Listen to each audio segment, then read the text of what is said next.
My husband left me for his coworker because I was boring and she was fun and spontaneous. He said I'd gotten too comfortable and stopped making an effort. 6 months later, I lost 40 pounds, got a promotion, bought my dream house, and started dating a successful doctor.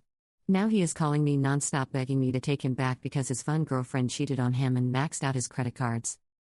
I'm Stephanie, 32 years old, and I work as a physical therapist at a rehabilitation center in downtown Chicago. Until 8 months ago, I was married to Brandon, 34, who works in sales at a tech company. We'd been together for 7 years, married for 4, and I genuinely thought we were building a solid life together. I was completely wrong about that. Looking back, I can see the signs that our marriage was in trouble, but at the time I was too comfortable and trusting to notice them. Brandon had started working longer hours, claiming his company was going through a major expansion and he needed to prove himself for a promotion. He'd come home late, immediately shower, and spend the evening on his phone or laptop, saying he was catching up on work emails. I didn't question any of this because I trusted him completely, and honestly, I was pretty content with our routine. After working all day with patients who were recovering from injuries and surgeries, I was usually tired and happy to spend quiet evenings at home. We'd gotten into a comfortable pattern of ordering takeout, watching Netflix, and going to bed early. It wasn't exciting, but it felt stable and loving. Brandon had also started making subtle comments about how I'd let myself go since we got married. He'd point out when other women at restaurants or social events were dressed up or in good shape, and make remarks about how nice it must be to have time for the gym or shopping. He never directly criticized my appearance, but the implications were clear. I'll admit that I had gained some weight since our wedding and that I'd stopped putting as much effort into my appearance as I used to when we were dating. I was working long hours, we were comfortable with each other, and I guess I'd fallen into the trap of prioritizing comfort over looking attractive for my husband. I wore scrubs all day at work and usually changed into sweatpants and t-shirts when I got home. The truth is, I thought we were past the stage where we needed to constantly impress each other. I thought we'd reached the point in our relationship where we loved each other for who we really were, not just for how we looked or how entertaining we could be. I thought wrong? Everything came to a head 6 months ago on a Tuesday evening that started like any other.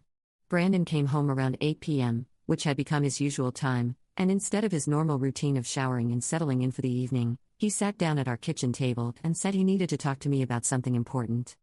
I could tell from his tone and body language that whatever he wanted to discuss was serious, but I assumed it was probably something work-related or maybe a financial issue we needed to address. I sat down across from him and waited for him to explain what was on his mind. "Stephanie," he said, "I've been doing a lot of thinking about our marriage, and I don't think this is working anymore. We've grown apart, and I'm not happy." I was completely blindsided. "What do you mean you're not happy?" I asked. "I thought things were fine between us. If something's bothering you, we can work on it together." Brandon shook his head. "It's not that simple. We've become like roommates instead of husband and wife. You've gotten too comfortable, and frankly, you've stopped making an effort. I feel like I'm living with a completely different person than the woman I married." I tried to understand what he was talking about. "Brandon, I'm the same person I've always been. If you're unhappy about something specific, please tell me what it is so we can fix it." That's when Brandon delivered the blow that completely shattered my world. "I've been seeing someone else," he said. "Her name is Ashley, and she works at my company. She's everything that you used to be: fun, spontaneous, exciting. She makes me feel alive again." I sat there in stunned silence for what felt like hours but was probably only a few seconds. My husband of 4 years was telling me he was having an affair and comparing me unfavorably to another woman. "How long has this been going on?" I finally managed to ask. "About 3 months," Brandon said. I didn't plan for it to happen, but Ashley and I connected, and I realized how much I'd been missing in our marriage. She's 24, she's energetic, she loves trying new things, and she appreciates me in ways that you don't anymore. The age difference hit me like a punch to the stomach. Brandon was leaving me for someone 8 years younger who was probably in the early stages of her career and had the time and energy for the kind of lifestyle that I'd grown out of. "So what are you saying?" I asked. "Do you want to work on our marriage, or are you asking for a divorce?" Brandon looked almost relieved that I'd asked the question directly. "I want a divorce," he said. "I've already talked to a lawyer, and I think we can handle this pretty amicably. We don't have kids, and most of our assets are separate anyway." I couldn't believe how matter-of-fact he was being about ending our marriage. "Brandon, we took vows. We promised to work through problems together. Don't you think we owe it to our relationship to try counseling or something before you just give up?" Brandon's response was devastating. "Stephanie, I've already checked out of this marriage emotionally. I haven't been happy for over a year, and meeting Ashley just confirmed that there's something better out there for me. I don't want to waste any more time pretending that we can fix something that's fundamentally broken." I tried one more time to save our marriage. What if I lost weight? What if I started making more of an effort to be the person you fell in love with? Can't we at least try? Brandon actually looked annoyed by my suggestion. It's not just about weight or effort, Stephanie. It's about compatibility and connection. Ashley and I have chemistry that you and I just don't have anymore. She makes me laugh, she's adventurous, and she's excited about life in ways that you haven't been in years. That's when I realized that Brandon had already made his decision and that nothing I could say or do would change his mind. He'd been comparing me to Ashley for months, and I'd been losing that competition without even knowing I was in it. Fine, I said. If that's what you want, then let's get divorced. But I want you to move out immediately. Brandon seemed surprised that I was being so direct. I think he expected me to beg or cry or make a scene, but I was too hurt and angry for dramatics. I can stay in the guest room until I find an apartment, he offered. No, I said firmly. I want you out of this house tonight. You can stay in a hotel or with Ashley or wherever you want, but you're not sleeping under the same roof as me anymore. Brandon tried to argue that he needed time to pack and find a place, but I wasn't interested in making his transition easier. You've been planning this for months, I told him. You should have thought about where you were going to live before you decided to blow up our marriage. He packed a bag that night and left, and I haven't seen him since except for brief meetings with our lawyers to handle the divorce paperwork. The next few weeks were honestly a blur of anger, sadness, and humiliation. I kept replaying our conversation and wondering what I could have done differently to prevent our marriage from falling apart. I also found myself obsessively thinking about Ashley and what she had that I didn't. I looked her up on social media and saw exactly what I expected, a young, attractive woman who posted photos of herself at trendy restaurants, concerts, and social events. Her Instagram was full of pictures of her in cute outfits, going to festivals, trying new activities, and generally living the kind of spontaneous, exciting life that Brandon apparently craved. Looking at Ashley's social media made me realize how boring my own life had become. My Instagram was mostly pictures of my patients' therapy success stories, my cat, and occasional photos of Brandon and me at family gatherings or quiet dinners. I couldn't remember the last time I'd done something truly fun or exciting, and I certainly couldn't remember the last time I'd posted a photo of myself that made me look vibrant and happy. But instead of wallowing in self-pity, I decided to use this devastating experience as motivation to become the best version of myself. If Brandon wanted someone fun and exciting, I was going to become so fun and exciting that he'd regret ever letting me go. I started by joining a gym and hiring a personal trainer. I'd always made excuses about not having time to exercise, but I realized that I'd been prioritizing everything else over my own health and appearance. I committed to working out 5 days a week and completely overhauled my diet, cutting out the processed foods and takeout that had become staples of my routine with Brandon. I also started saying yes to social invitations that I would have declined in the past. My coworkers had been asking me to join them for happy hours and weekend activities for years, but I'd always preferred to go home to Brandon. Now I made an effort to be social and to put myself in situations where I could meet new people and try new experiences.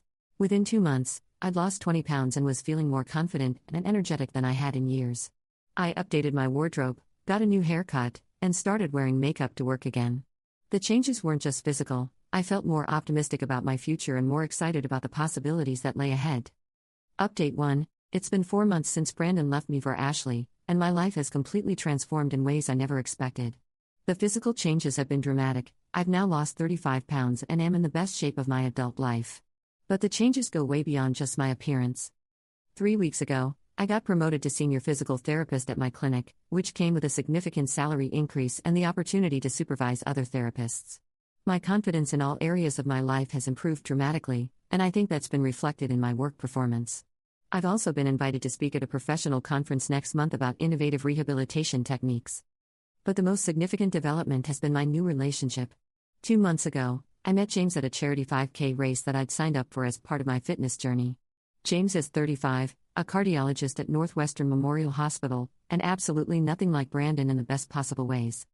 James is incredibly successful and driven, but he's also kind, thoughtful, and genuinely interested in building a meaningful relationship. He's never once made me feel like I need to change anything about myself, and he seems to appreciate both my intelligence and my newfound confidence. We share similar values about health, career advancement, and building a stable future together. What's particularly satisfying is how different James's lifestyle is from the party-focused, youth-obsessed world that Brandon was apparently seeking. James and I enjoy sophisticated dinners, cultural events, weekend trips to interesting places, and conversations about our careers and goals. We're building something substantial together, not just having fun and hoping it leads somewhere. James has also been incredibly supportive of my post-divorce transformation. He encourages my fitness goals, celebrates my professional achievements, and makes me feel like I'm the most interesting and attractive woman he's ever met.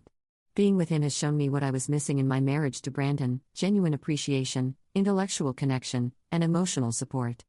Last week, James and I went to a medical conference in San Francisco together, and I couldn't help but think about how different this trip was from the kind of vacation Brandon would have wanted.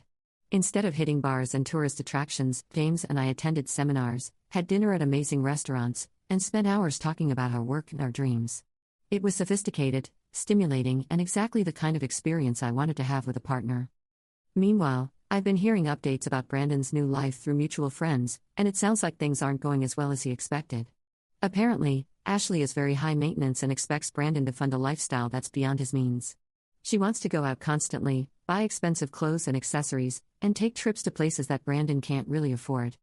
My friend Lisa, who works with someone in Brandon's department, told me that Brandon has been looking stressed and tired lately.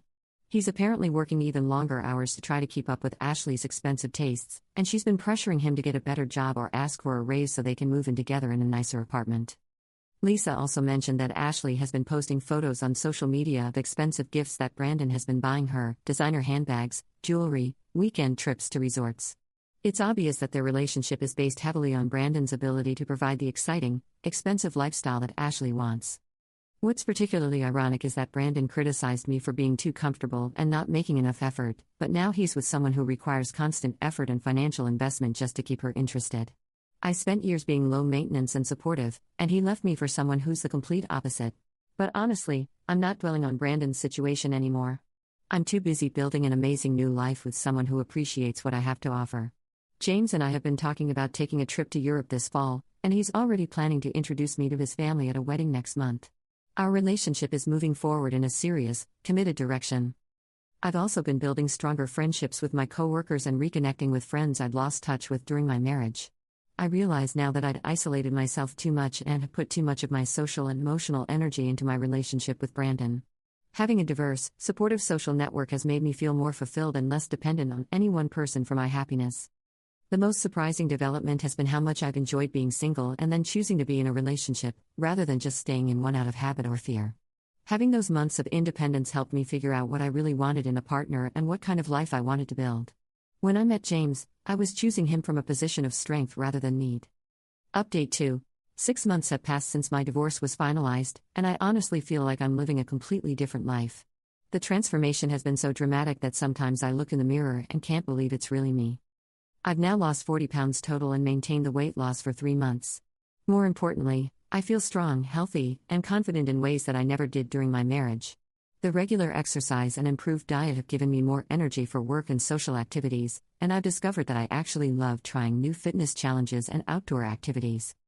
My relationship with James has continued to develop beautifully. Last month, he asked me to move in with him, and after careful consideration, I said yes. His downtown condominium is gorgeous, and living together has felt natural and exciting rather than just convenient. We're planning a 2-week trip to Italy this summer, and James has hinted several times about long-term commitment. But the most satisfying development has been my professional success. The speaking engagement I mentioned led to several other opportunities, and I've been offered a position as Director of Rehabilitation Services at a prestigious private clinic. The job would come with a substantial salary increase and the opportunity to develop new programs and protocols. I'm seriously considering accepting the offer. I've also been invited to contribute to a textbook about innovative physical therapy techniques, and I'm working on research that could be published in professional journals. My career has taken off in ways that I never imagined possible, and I feel like I'm finally reaching my full potential professionally. Meanwhile, Brandon's situation has apparently deteriorated significantly. 3 weeks ago, he called me for the first time since our divorce was finalized. I was shocked to see his name on my phone, and my first instinct was to ignore the call, but curiosity got the better of me. Brandon sounded terrible, stressed, exhausted, and desperate. He started by asking how I was doing, and I could tell he was fishing for information about my current situation. When I mentioned that I was doing well and seeing someone, he got quiet for a long time. Then Brandon launched into what I can only describe as a confession and plea for forgiveness. He told me that his relationship with Ashley had become a nightmare and that he'd made the biggest mistake of his life by leaving me. According to Brandon, Ashley had turned out to be selfish, demanding, and completely unable to contribute to a mature, stable relationship. Brandon said that Ashley expects him to pay for everything and gets angry when he can't afford the lifestyle she wants. She's apparently been pressuring him to buy her an engagement ring and move to a more expensive apartment, even though Brandon is already struggling financially to keep up with her demands. The breaking point came 2 weeks ago when Brandon discovered that Ashley had been cheating on him with her personal trainer. When he confronted her about it, she told him that she wasn't ready to be exclusive and that she needed someone more exciting and financially stable than Brandon could provide. Brandon begged me to consider giving our marriage another chance. He said that being with Ashley had made him realize how much he'd taken me for granted and how perfect our life together had actually been. He promised that if I would take him back, he'd never again criticize me or make me feel like I wasn't enough. I listened to Brandon's entire speech without interrupting, and then I told him exactly what I thought about his situation. "Brandon," I said, "you left me because you said I was boring and had stopped making an effort. You told me that Ashley was everything I wasn't: fun, spontaneous, and exciting. Now you're discovering that those qualities come with a price tag and a lot of drama." I continued, "The problem isn't that you chose the wrong woman. The problem is that you're the kind of person who abandons someone who loves them when something shinier comes along. I've built a new life without you, and I'm not interested in going backwards." Brandon started crying on the phone and begging me to reconsider. He said that he'd learned his lesson and would never take me for granted again. He promised to be the husband I deserved and to appreciate what we had together. But I wasn't moved by his tears or promises. "Brandon," I said, "I'm with someone now who appreciated me from the beginning. James never needed to lose me to realize my value. He saw it immediately and has spent months showing me how much he treasures our relationship. Why would I leave someone who chose me at my best to go back to someone who only wants me now that his better option didn't work out?" I hung up the phone after that conversation, and Brandon has called 6 more times since then. I haven't answered any of his calls, but he's left increasingly desperate voicemails begging me to meet with him so he can prove that he's changed. The most pathetic message was when he left 3 days ago, where he was crying and saying that seeing me with James at a restaurant downtown had made him realize how much he'd lost. Apparently, he'd been at the same restaurant with Ashley and had seen James and me having dinner together. He said watching us laugh and hold hands had been the most painful experience of his life. Brandon also mentioned in his voicemail that Ashley had broken up with him the day after they'd seen James and me together. According to Brandon, Ashley told him that if he couldn't afford to take her to the kind of places where James was taking me, then she needed to find someone who could. I almost felt sorry for Brandon when I heard that message, but then I remembered how cruel and dismissive he'd been when he left me. He'd made me feel like I was inadequate and boring, and he'd shown no empathy for how devastating his decision was to me. Now that he's experiencing rejection and inadequacy himself, he expects me to rescue him from the consequences of his own choices. James knows about Brandon's calls and messages, and his reaction has been both supportive and revealing about his character. Instead of getting jealous or possessive, James told me that he trusted my judgment completely and that he knew I was too smart to go back to someone who had treated me so poorly. "The fact that your ex-husband only realized your value after losing you tells me everything I need to know about him," James said. "I knew how incredible you were from our first conversation. That's the difference between a man who appreciates what he has and a man who only wants what he can't have." Update 3. It's been 8 months since Brandon left me, and I'm writing this update from James's condo where I'm now living permanently. Yesterday was one of the most satisfying days of my life, and I have to share what happened because it perfectly illustrates how much my life has changed. First, I officially accepted the position as Director of Rehabilitation Services at the prestigious private clinic. The salary is nearly double what I was making at my previous job, and I'll be overseeing a team of 12 therapists while developing cutting-edge treatment protocols. I start next month, and I'm incredibly excited about the professional opportunities this position will provide. Second, James and I got engaged last weekend during our trip to Napa Valley. He proposed at a beautiful vineyard overlooking the valley, and the ring is absolutely stunning. More importantly, James's proposal was thoughtful, romantic, and focused on our shared vision for building a life together. We're planning a wedding for next spring at a venue that Brandon and I could never have afforded. But the most dramatic development happened yesterday when Brandon showed up at my old house, which I've been renting out since moving in with James. My tenant called me to say that my ex-husband was pounding on the door and demanding to speak with me.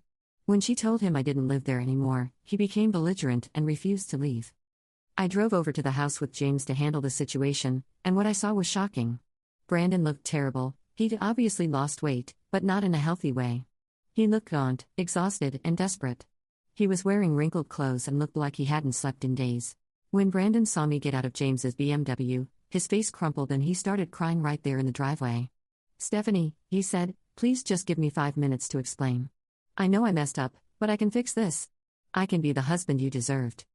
I introduced James, who was polite but firm in establishing that Brandon needed to leave immediately. "I'm Dr. James Mitchell," he said, "and I'm Stephanie's fiancé." She's made it clear that she doesn't want contact with you, so you need to respect that and move on. Brandon's reaction to meeting James was a mixture of shock, jealousy, and rage. Fiancé? He asked, looking back and forth between James and me. You're engaged already? We just got divorced 6 months ago. Brandon, I said calmly, I've moved on with my life. I'm engaged to a wonderful man who appreciates me, I have an amazing new job, and I'm happier than I've ever been. You need to accept that and focus on your own life. Brandon then launched into a desperate speech about how he'd realized that material success and excitement didn't matter compared to having a loyal, loving partner. He talked about how Ashley had completely used him and left him financially and emotionally devastated. He begged me to remember the good times we'd had together and give him another chance to prove himself. Look at what you're engaged to, Brandon said, gesturing toward James. He's probably just as shallow as Ashley was. He'll leave you the minute someone younger and prettier comes along, just like I did. At least I'm honest about my mistakes and want to make things right. James stepped forward at that point and said something that I'll never forget. Brandon, he said, I fell in love with Stephanie exactly as she was when I met her. I didn't need her to lose weight or change her appearance or become someone different to appreciate her value. The fact that you only want her back now that she's successful and beautiful again proves that you don't actually love her, you just want what you think you can't have. Brandon tried to argue, but James wasn't finished. Stephanie told me how you criticized her appearance and called her boring. She told me how you made her feel inadequate and unworthy. A man who truly loves someone doesn't tear them down, he builds them up. Stephanie has flourished since leaving you, and that tells me everything I need to know about what kind of husband you were. I've never seen Brandon look so defeated. He stood there in my old driveway, looking between James and me, and I think he finally understood that he'd lost me forever. I made a mistake, he said quietly. I thought I wanted something different, but I was wrong. You were perfect for me, and I threw it away for someone who never cared about me at all. Brandon, I said, I wasn't perfect for you. If I had been, you wouldn't have been so easily tempted by someone else. We were wrong for each other, and your affair just brought that to light sooner rather than later. I'm grateful that you left me because it forced me to build a better life. Brandon asked one final time if there was any chance I would reconsider, and I told him definitively that there wasn't. I'm not the same person you left, I said. I'm stronger, more confident, and more successful than I was when we were married. But more importantly, I'm with someone who saw my value from the beginning. I'm not going to leave someone who chose me at my best to go back to someone who only wants me now that I've become everything he said I wasn't. Brandon finally left after that, and I haven't heard from him since. James and I went to dinner afterward to celebrate my new job and our engagement, and I felt like I was officially closing the door on the most painful chapter of my life. The transformation I've undergone in the past 8 months has been incredible, but it's not just about losing weight or getting a better job or finding a new relationship. It's about discovering my own worth and refusing to settle for someone who doesn't appreciate what I have to offer. Brandon's betrayal forced me to rebuild my life from the ground up, and in the process, I became the person I was always meant to be. I'm successful, confident, healthy, and deeply loved by someone who values me exactly as I am. Brandon gave me the greatest gift he could have. He set me free to find my real life. Looking back, I can see that our marriage was built on convenience and comfort rather than genuine appreciation and respect. Brandon took me for granted because I allowed myself to become someone who could be taken for granted. When I transformed myself after our divorce, I wasn't just changing my appearance or my career, I was reclaiming my power and my self-worth. James proposed to someone who knows her value and won't accept anything less than she deserves. Brandon lost someone who would have done anything to make their marriage work. The difference between those two things is everything, and I'm grateful every day that I learned that lesson before it was too late to build something real with someone who truly appreciates what love means.